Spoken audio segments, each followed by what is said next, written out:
The Prince, Ezekiel's Nasi. Ezekiel 45:22.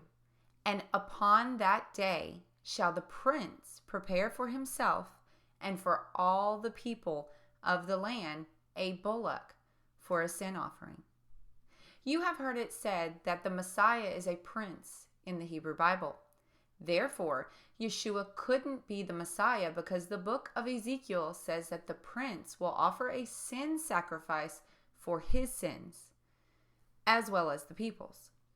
The implication of this claim is to disqualify Yeshua as sinless and to try and disqualify the New Testament altogether. However, Tovia is not telling you everything as usual. This is a classic example of preying on the ignorance of your viewers. He builds his entire case against Yeshua based on the Messiah being called a prince. You see, this wouldn't fly with me in a conversation. Why? Because I know and would bring up the fact that there are a plethora of other people and things also called prince in the Tanakh. However, since he doesn't care to tell people, here's the list below. Kings, leaders of tribes and families, etc. Michael, the archangel. Levi, the priests. Other nations such as Ishmael, and even clouds. Kings are princes. 1 Kings 11:34. Howbeit, I will not take the whole kingdom out of his hand, but I will make him prince of all the days of his life for David my servant's sake, whom I chose, because he kept my commands and my statutes. Ezekiel 12:10.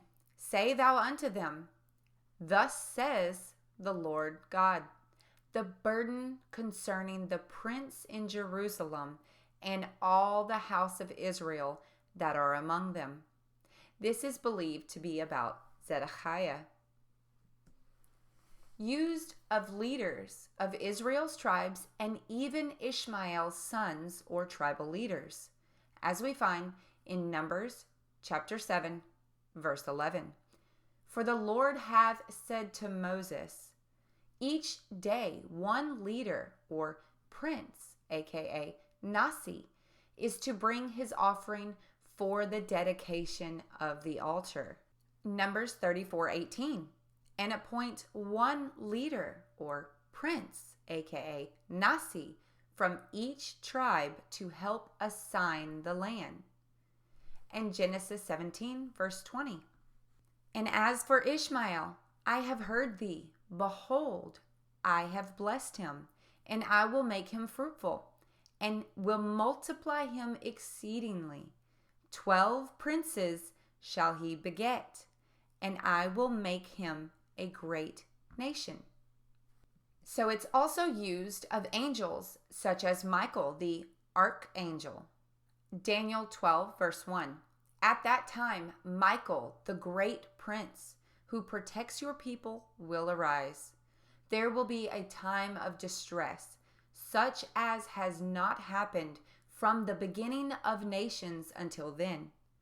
But at that time, your people, everyone whose name is found written in the book, will be delivered.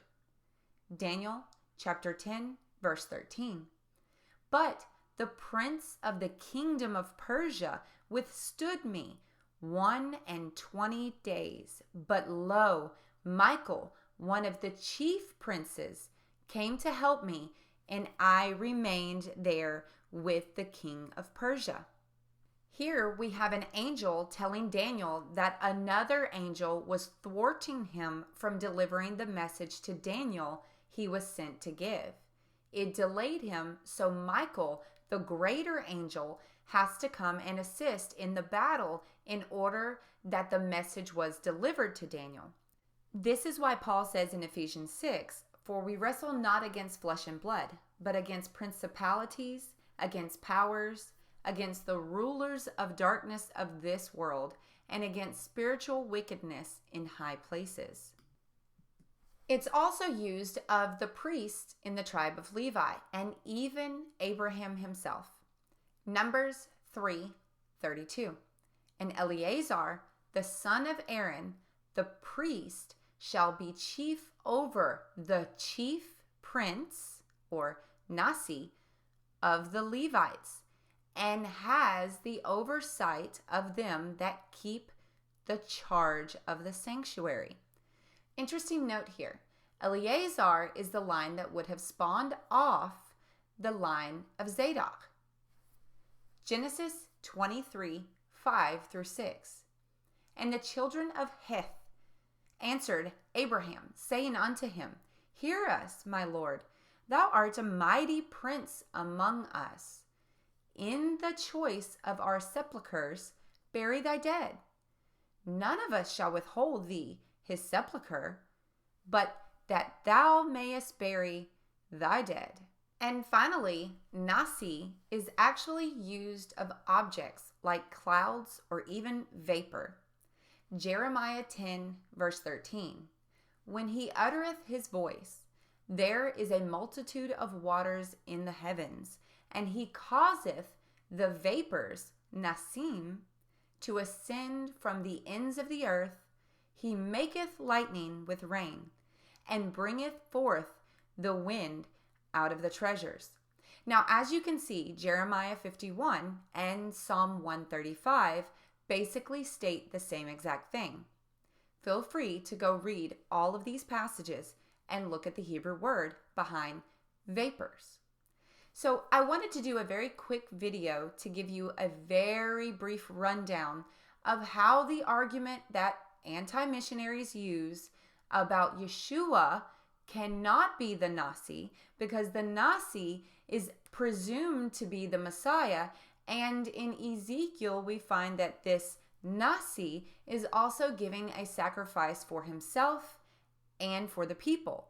So the claim is made that if it is Jesus, then the New Testament is wrong and that Yeshua was in fact not sinless. But the problem with that is many, and I do mean many different people, could in fact be called a Nasi in the Hebrew Bible. And it is not an exclusive term to the Messiah. And in fact, in my studies, I have found nothing other than the fact that the king in general was called a Nasi, that it would explicitly state that the Nasi in Ezekiel 45 is the, or ha-Mashiach. So I hope that this helps you in your studies, and I pray that it glorifies God.